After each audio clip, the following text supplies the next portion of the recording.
Hello दोस्तों, नमस्कार। मैं आशीष स्वागत करता हूं आपका साधना क्लासेस की इस वीडियो में। इस वीडियो में हम भौतिक विज्ञान क्लास 12 का पहला यूनिट का अध्ययन करेंगे। पिछले वीडियो में हम आपको पहले यूनिट का एक बहुत ही महत्वपूर्ण टॉपिक आपको बता चुके हैं, कूलाम का नियम। इस वीडियो में हम आज लोग पढ़ेंगे इस वीडियो में आज हम लोग पढ़ेंगे वैद्युत क्षेत्र, ठीक है, तथा उससे संबंधित वैद्युत क्षेत्र रेखाओं के गुण, ठीक है। तो आइए हम पढ़ते हैं वैद्युत क्षेत्र किसे कहते हैं और वैद्युत क्षेत्र रेखाएं किसे कहते हैं तथा उनके गुण क्या होते हैं, जो आपके लिए बहुत ही महत्वपूर्ण टॉपिक है एग्जाम ऑफ व्यू से, ठीक है। यह क्वेश्चन एग्जाम में जरूर आपसे पूछ लिया जाता है कि वैद्युत क्षेत्र किसे कहते हैं या वैद्युत क्षेत्र रेखाएं किसे कहते हैं या वैद्युत क्षेत्र रेखाओं के गुण बताइए, ठीक है। तो आप लोग इस वीडियो को जरूर देखिए, ठीक है। आइए देखते हैं वैद्युत क्षेत्र।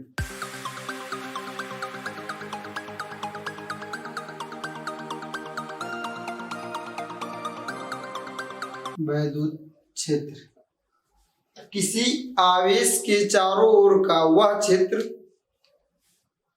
किसी आवेश के चारों ओर का वह क्षेत्र जहां पर कोई अन्य आवेश लाने पर वह उसके वैद्युत बलों का अनुभव करे, उस क्षेत्र को हम कहते हैं वैद्युत क्षेत्र।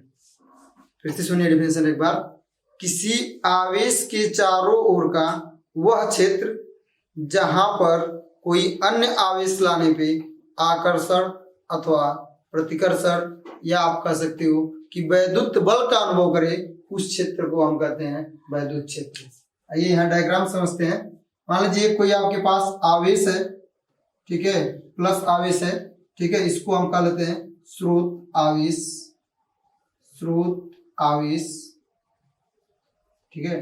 तो किसी आवेश के चारों ओर का वह क्षेत्र से आवेश, इसके चारों ओर का वह क्षेत्र जहां पर कोई अन्य आवेश लाएंगे तो यह आकर्षण प्रतिकर्षण बल का अनुभव कर सकता है, इस क्षेत्र को हम कहेंगे वैद्युत क्षेत्र।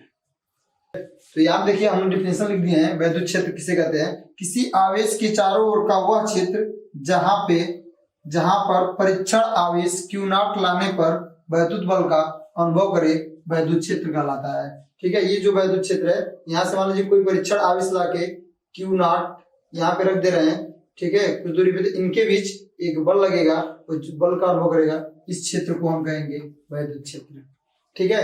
अब देखिए हम आपसे कहे हैं कि वैद्युत क्षेत्र बताएंगे तथा वैद्युत बल रेखाएं, वैद्युत बल रेखाएं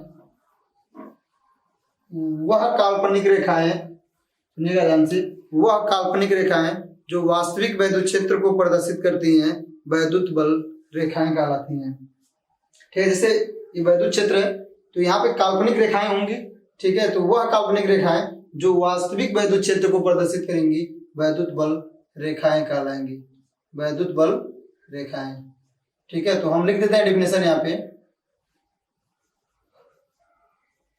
वह काल्पनिक, ठीक है। देखिए ध्यान से हम यहाँ पे इसकी डेफिनेशन में लिख दिए कि वह काल्पनिक रेखाएं जो वास्तविक वैद्युत क्षेत्र को प्रदर्शित करती हैं, वैद्युत बल रेखाएं कहलाती हैं, ठीक है। तो इसकी डेफिनेशन आई तो आप लिख दीजिएगा कि वह काल्पनिक रेखाएं जो वास्तविक वैद्युत क्षेत्र को प्रदर्शित करती हैं, वैद्युत बल रेखाएं कहलाती हैं। अब हम देख लेते हैं कि वैद्युत बल रेखाओं के गुण। वैद्युत बल रेखाएं धनावेश से प्रारंभ होकर ऋणावेश पे समाप्त हो जाती हैं। वैद्युत बल रेखाएं धनावेश से, आवेश आपके दो प्रकार के होते हैं, एक होता है आपका धन आवेश और एक होता है ऋण आवेश। तो इनका जो गुण है वैद्युत बल रेखाओं के गुण, ठीक है, वैद्युत बल रेखाओं के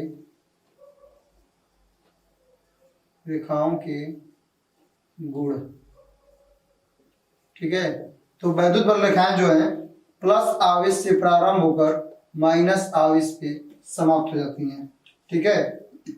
ये हमारा प्लस आवेश है और ये हमारा माइनस आवेश है, तो यहां से वैद्युत बल रेखाएं निकलेंगी, ठीक है, और यहां से जाके यहाँ पे समाप्त, ठीक है। देखिए तो ये पहला गुण है आपका कि वैद्युत बल रेखाएं धन आवेश से प्रारंभ होकर ऋण आवेश पे समाप्त हो जाती हैं, ठीक है। ये पहला पॉइंट था आपका। और दूसरा है आपका कि वैद्युत बल रेखाएं कभी भी एक दूसरे को नहीं काटती। ठीक है, कि वैद्युत बल रेखाएं कभी भी एक दूसरे को नहीं काटती, क्योंकि जैसे मान लीजिए कि वैद्युत बल रेखाओं की आपको दिशा ज्ञात करनी है, तो हम कह लेते हैं पहले कि वैद्युत बल रेखाएं वक्र के रूप में चलती हैं। देख लीजिए यहाँ पे ध्यान से कि ये क्या प्लस आवेश निकल के माइनस आवेश की तरफ जा रही है। ठीक है, तो जो वैद्युत बल रेखाएं हैं हमेशा कर्व के रूप में चलती हैं, वक्र के रूप में चलती हैं। देख लीजिए वक्र के रूप में जा रही है, तो यदि इन पे क्या मान लीजिए कोई वैद्युत बल रेखाएं हैं, ठीक है, आपकी वक्र के रूप में जा रही है, यहाँ पे आपको वैद्युत क्षेत्र की दिशा ज्ञात करनी है। ठीक है, कि वैद्युत क्षेत्र की दिशा क्या होगी किसी भी पॉइंट पे, तो मान लेते हैं पॉइंट आपका यहाँ, फिर यहाँ पे कोई पॉइंट यहाँ ले लीजिए, यहाँ पे आपको बताना है कि वैद्युत क्षेत्र की दिशा किधर होगी। तो इस बिंदु पे, ये बिंदु ए है, ये बी है, ये सी है और ये आपका डी है। तो यहाँ पे आप क्या करिए कि स्पर्श रेखा खींच दीजिए और वह स्पर्श रेखा आपको बताएगी वैद्युत क्षेत्र की दिशा। ठीक है, यहाँ पे खींचिए, ये बताएगी कि वैद्युत क्षेत्र की दिशा किधर है। ठीक है, और ये बताएगी आपको कि वैद्युत क्षेत्र की दिशा किधर है। यहाँ देखेंगे तो ऐसे है। तो प्रत्येक पॉइंट पे स्पर्श रेखा खींच के हम वैद्युत क्षेत्र रेखाओं की दिशा को बता सकते हैं। ठीक है, और तीसरा पॉइंट है कि वैद्युत क्षेत्र रेखाएं कभी भी एक दूसरे को नहीं काटती। तो मान लीजिए कोई वैद्युत क्षेत्र रेखा जा रही है, कोई दूसरी जा रही है, तो कभी भी एक दूसरे को नहीं काटती, कभी भी एक दूसरे को नहीं काटती हैं, क्योंकि यदि इस पॉइंट पे हम, ठीक है, स्पर्श रेखा खींचें तो यह रेखा आपको एक इधर जाएगी, ठीक है, और एक इधर जाएगी। ठीक है, तो इस पॉइंट पे आपको दो वैद्युत क्षेत्र की दिशा मिलेगी, एक इधर को और एक इस साइड को। ठीक है, तो यह संभव नहीं है, इसलिए वैद्युत बल रेखाएं कभी भी एक दूसरे को नहीं काटती। चौथा पॉइंट है आपका कि वैद्युत बल रेखाएं प्लस आवेश से प्रारंभ होकर अनंत तक जाती हैं। जो वैद्युत बल रेखाएं मान लीजिए प्लस आवेश है, यहां से प्रारंभ होकर ये अनंत की ओर जाती हैं।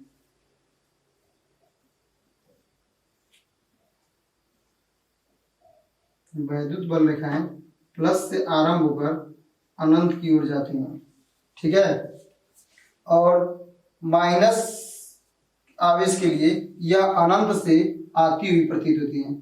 मान लीजिए माइनस आवेश है, ठीक है, यह अनंत की ओर से आती हुई प्रतीत होती है।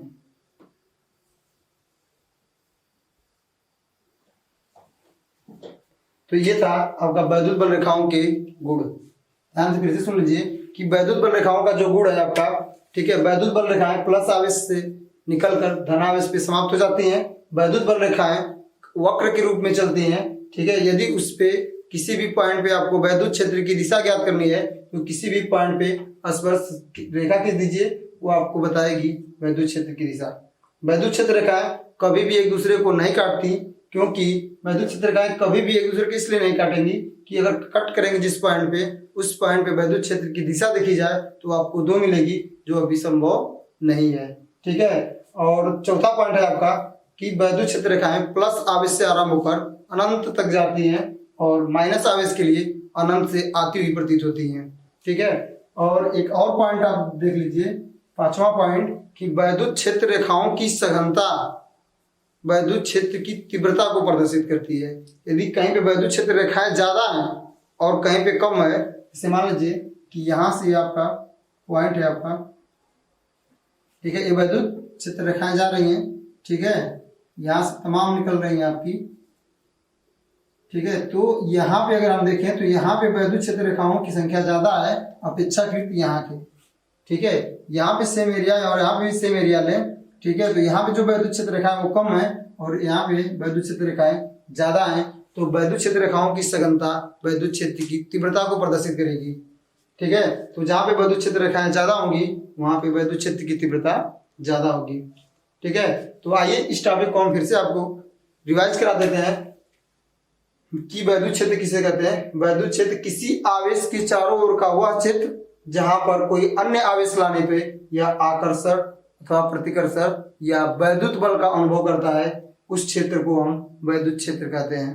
डिफिनेशन आपके लिए है, किसी आवेश के चारों ओर का वह क्षेत्र जहां पर परीक्षण आवेश Q नॉट लाने पर, ठीक है, Q नॉट लाने पर वैद्युत बल का अनुभव करे, वैद्युत क्षेत्र कहलाता है। ठीक है, ये जो आवेश आपका है Q नॉट, ये परीक्षण आवेश है, परीक्षण आवेश।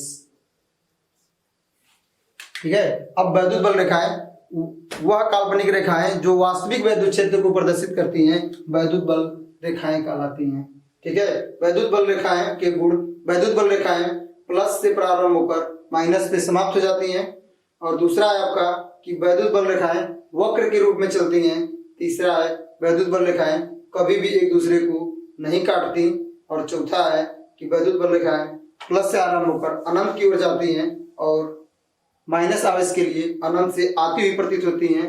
और वैद्युत बल रेखाएं की सघनता वैद्युत क्षेत्र की तीव्रता को या प्रबलता को प्रदर्शित करती है। तो आइए इसको हम लिख लेते हैं। ठीक है, यहाँ पे हम आपको इनको लिख दिए हैं वैद्युत बल रेखाओं के गुण कि वैद्युत बल रेखाएं धनावेश से आरंभ होकर ऋणावेश पे समाप्त हो जाती हैं, पहला गुण था। दूसरा है आपका कि वैद्युत बल रेखाएं वक्र के रूप में चलती हैं। और तीसरा है आपका कि वैद्युत बल रेखाएं कभी भी एक दूसरे को नहीं काटती, तीसरा पॉइंट है। और चौथा है धन आवेश से वैद्युत क्षेत्र रेखाएं अनंत की ओर जाती हैं तथा ऋण आवेश के लिए अनंत से आती हैं। ठीक है, और पांचवा पॉइंट है आपका वैद्युत क्षेत्र रेखाओं की सघनता वैद्युत क्षेत्र की तीव्रता को प्रदर्शित करती है। ठीक है, तो ये था आपके लिए वैद्युत क्षेत्र तथा वैद्युत क्षेत्र रेखाएं और वैद्युत क्षेत्र रेखाओं के गुण, जो आपके लिए बहुत ही इंपॉर्टेंट था। ठीक है, तो प्लीज वीडियो को शेयर कीजिए, लाइक कीजिए और कमेंट कीजिए। और चैनल पे नए हैं तो चैनल को सब्सक्राइब कीजिए।